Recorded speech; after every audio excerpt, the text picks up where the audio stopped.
Magie des lieux, magie de l'instant. Le château de la Motte-Chandelier s'est habillé de lumière pour une visite hors du temps. Waouh, c'est beau.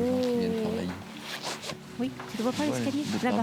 Là-bas, Léna. Pour la première fois, l'édifice du 18e ouvre ses portes au public. C'est un petit peu féerique, tout en étant...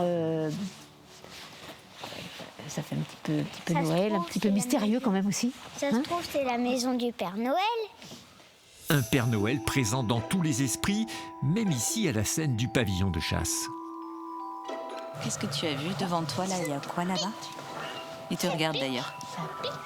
Une chouette. Une chouette, Ça, c'est un renne, je crois. je pense. Qui peut voler dans le ciel. Ah, bah oui. Il y a un cerf qui vole dans le ciel, ça te rappelle quoi? Qui est-ce qui vient bientôt? Ça Le rappelle- Père Noël. À chacun son imaginaire, un peu plus loin, la façade vénitienne du château renvoie les ados aux aventures de Cap et d'Épée. Ça me fait penser un peu à l'époque des chevaliers. Il y a un peu des endroits des vitres où c'est un peu cassé.